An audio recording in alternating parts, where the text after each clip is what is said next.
Welcome to Our Girl Relationships. We talk about the problems people face in their day to day lives. Let's start with the video.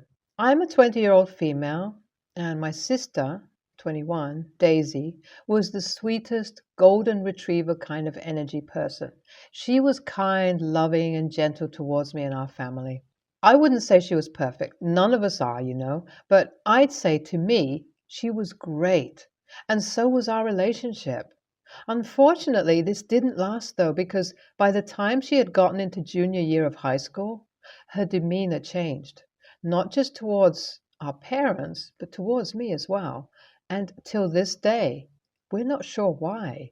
Even till this day, even after trying to talk to her so many times, I think I can assume that it's a result of both her new group and the differences in the way my parents, and I live. She had gotten into the entire goth alternative kid scene, and although I found her very cool for that, my parents would often turn this change of hers down, but not so much that it would make her want to change so much. Well, unfortunately, this just continued on as Daisy and I both went off to college. She sadly got herself into the wrong crowd and began drinking, smoking a lot. I wouldn't say I was perfect, though. I did and still do make a lot of mistakes. And over time, trying to help my parents and get her out of this lifestyle, got into numerous arguments with her, but it was of no avail as Daisy was set. And her friends made sure to tell me the same by texting me rage filled texts on numerous occasions. It became so emotionally taxing on me that I ultimately had to just quit because being a teen myself, I really couldn't handle all of that, on top of the academic pressure I was going through. So, unfortunately, for the next 3 years, Daisy slowly went no contact with us. And although I tried staying in touch with her over the years, after constantly being shut down, I too gave up. Years passed this way, and a lot had changed ever since. I finished getting my degree from undergraduate school. I had just gotten out of a long term toxic relationship and enrolled myself in postgraduate school, trying to get over my relationship and just get on with my life. My parents still grieved everything that went down with Daisy. That was all until I received a message from Daisy herself, after all these years, asking me if I wanted to catch up. I was shocked and kind of hesitant, but once again, just because I was worried about my parents, I decided to give things a shot. And boy, I wish I didn't. It didn't feel that way initially, though, because the first few months just took us to catch up. Daisy had changed a lot. Hell, the day we first met again, she wasn't alone. She was there with her son, my nephew, who was barely a couple of months old. She told me how she had no idea who the father of her child was and desperately needed shelter. She had dropped out of college during the second year to travel the world with her rich ex boyfriend, who she cheated on, and ended up here. My big sister instincts immediately told me to take her in. Not for her, but my baby nephew, and so I took her to my parents' place, who were just happy to have her back. It was heartbreaking to see her turn this way. It was like she had become less of her and become like one of those entitled people that I'd read about on Reddit. But for the sake of my nephew and parents, I tried my best to support her, while all she did was berate me and sit on her butt all day. One thing that helped me was the fact that I stayed in college dorms for my postgraduate school too, even though my college wasn't too far from home, and that is how everything that brings me here starts too. You see, it was a normal day. I had a day off, so I was just relaxing until I got a frantic call from my sister telling me that there's a huge emergency and she's getting there immediately to pick me up. I'm panicking already, thinking about the worst possible outcomes, as Daisy refuses to pick up my call after. So she's outside my hostel, and I bolt to her car and she begins driving. I keep questioning her, but all I receive in return is silence.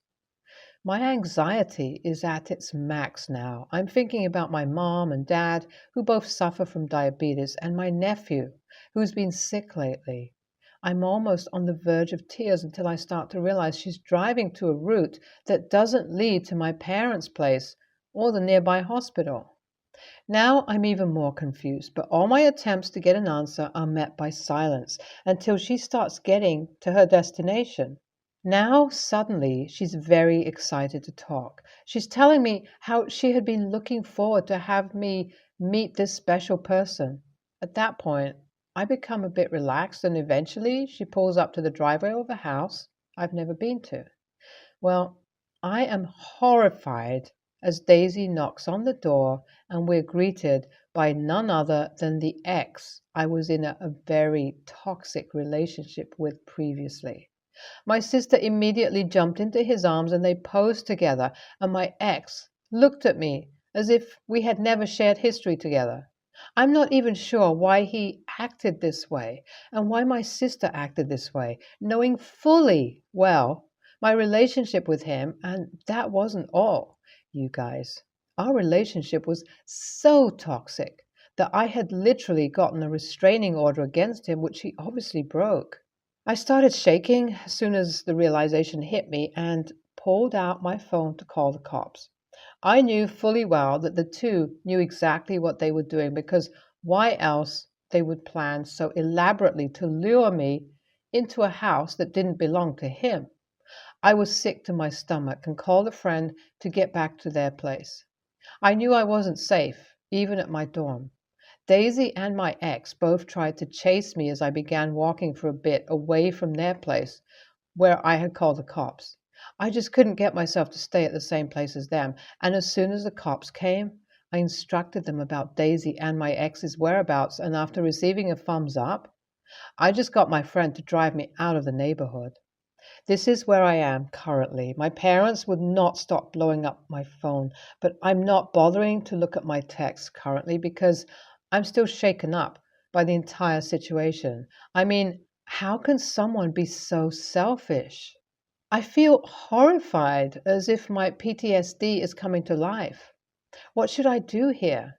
One part of me says I should be able to feel safe now that I've called the cops, but the other part worries about Daisy, as now she could get potentially in trouble with the cops. AITA? A lot of you were asking about this, so here it goes. I met my ex-boyfriend Michael towards the end of high school through mutual friends, and we were able to keep in touch due to the fact that we went to the same university. So after staying friends for a while, we started dating, and I'd say our relationship was great, at least at the beginning. But unfortunately, as we started getting deeper into each other, his possessiveness just got crazier, until one day I found him not just stalking me on his own, but him installing a location tracker on my phone and installing cameras in my house. All of this without my permission. Of course, for me, these were grounds for an immediate breakup, and that is what happened, but it took Michael a long time to accept it, causing me to have to get a restraining order against him when I had the final straw and he broke into my house. Needless to say, I was really traumatized by his sickening behavior. Hell, I even had to go through therapy because of this, and mind you all, the very day I met my sister, I told her about this, along with his name and picture, so there's no way she wouldn't have known about it, which is why I had such a strong reaction. Now that my parents are blowing up my phone and berating me for getting Daisy in trouble for just trying to get her life back together, I'm kind of really done with them. It's like they're trying to fix her life at the expense of mine, and that's really not okay. On top of my parents, Michael's parents too have been blowing up my phone since Michael has gotten into huge trouble with the cops for breaking the restraining order. The guilt is overweighting me. I guess all of them just know how easy it is to get me to back off by guilt tripping me. This time I wasn't going to budge, and I sort of figured they wouldn't either. So when I received a call from CPS asking me if I was related to my nephew, I immediately knew what was happening. They informed me that my sister had left my nephew home alone for the past couple of days, and my parents weren't home either. CPS were called by my neighbors when my nephew wouldn't stop crying out of hunger and thirst. I was dumbfounded at this discovery. I mean, my parents never told me that they were going out or anything. I immediately agreed on taking in my nephew. I tried contacting my parents, and all my calls were rejected. Unfortunately, I had no choice to file a missing report, as there was no way I could take in my nephew for such a long time living in dorms. The cops surprisingly were able to find them pretty easily, as I received a call to come meet them at the station the very next day. That is where I'm heading currently. We'll update you all soon. Hi all, it's been a while since I last updated, as I was busy with moving and getting my life together. A lot has happened since the time I went to the police station. The moment I got there, I was informed by the cops that they found my parents a couple of cities away with my sister and her rich ex-boyfriend. Apparently, he promised her and my parents to fund their life if they moved here without the baby. After hearing this, I knew I was done with them. I immediately contacted the CPS and informed them of everything, and after some back and forth between the cops, my sister and the CPS, my sister was ready to give up on my nephew, even when the CPS told her that she would be let off with a warning, and then began the process of trying to find my nephew a new home. I knew I couldn't get myself to have him live in the system, so I decided to take him in, thus making it a reason why I had to give up on my savings and rent an apartment. It's been a couple of months since all this happened. My sister and parents have already started reaching out to me again because they're stuck in the new city they moved to, and my sister's boyfriend refuses to help them like he previously promised. I have blocked them on all forms of social media because I'm absolutely not in the mood to help such selfish and pathetic people. As for my ex, he's been facing jail time for violating the restraining order. It's not a huge sentence, but enough that I hope it makes him realize that being a creep wouldn't make me fall in love again. So much has happened in these past couple of months. It feels like I have discarded a lot of people from my life. Them being completely unwanted is another story I think I don't need to tell you guys. Starting this new chapter, I just hope I can provide a stable life for my nephew. NTA, your parents clearly favor your sister more than you. I mean, what parent would side with a child that is dating your ex? Truly disgusting behavior. NTA, Daisy needs help, and that's the only way your parents can help her. You can do nothing in this situation. You've done absolutely nothing wrong in this situation. Our child is 3, and we have alternating weeks. My mother and sisters help me with childcare when I'm working, and I know I'm very lucky for this. My ex has recently started complaining that she's having trouble with childcare. The cost has become unreasonable, and our daughter is at an age now where she screams and cries when left with someone she doesn't know. And she can scream. My girl has a bright future as a tuba player because those lungs are powerful. I told my ex my mom could watch our daughter for her, but she said she didn't want my family watching her daughter on her time. I figured that was the end of the conversation, but she brought it up again at the next swap. I asked her why she was telling me this, and she got offended. She said I should care about her struggles since it involves our daughter. I said it's not possible to sympathize with problems that have easy solutions. She wants to waste her money on babysitters our daughter hates. That's her choice. If it causes problems for her, those are her problems. If she doesn't want my help, which she doesn't, then there's no reason for us to discuss her problems, as nothing can come of it. She said I was being an AH, and she just wanted a sympathetic ear, that she needs to talk about her problems sometimes. I said that's not what a therapist is for, or her friends, or something. I'm not going to pretend to be interested in her problems. I don't like problems, I like solutions. She said that's why our relationship ended, and I agreed that it was, and asked why she expected me to do something for her now that we're broken up. Listen to problems without offering solutions. I wouldn't even do when we're together. She knows I am only interested in solutions, not problems. Why was she expecting something else? My sister said it's important to have good communication with my child's mother, and I should pretend to care even though I don't, just to keep that communication line open. She said it's only once a week, and saying, "I'm sorry that sucks," costs me nothing and takes less time than saying, "Your problems aren't real problems and I don't care," and starting a fight. She might have a point. AITA? NTA, I can't believe your ex is turning down free childcare, unless your family verbally abuses or mistreat her in some way. Some parents use an app for communication. Could be something to look into. Technically NTA, but I am here with your sister.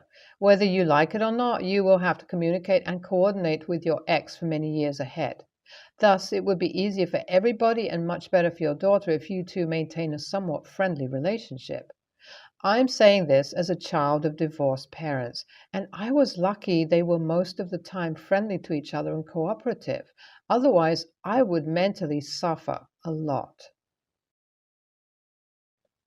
My parents are divorced. My brother, 17, and I, 15, female, spent equal amounts of time with our parents until last year when we asked Dad to take Mom to court and get more custody time with us.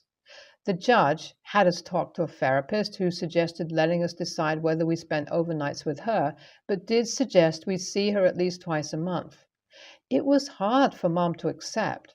I love my mom, but I haven't really liked her for a long time. I despise her husband and I despise his 13-year-old daughter, and I never bonded or really cared about the rest of his kids or my half sibling. My mom's husband was an ass to us because we wouldn't call him Dad. He insisted that if we wouldn't give him the title, then we had to call him Mr. Last Name. Then he'd spend his time talking about how if our dad just let us live there, he'd be doing all the dad stuff, how we were ungrateful, selfish. He accused my brother of hating women and being a future manipulator because he was so cruel to not give my mom the love and respect of choosing a new father for us.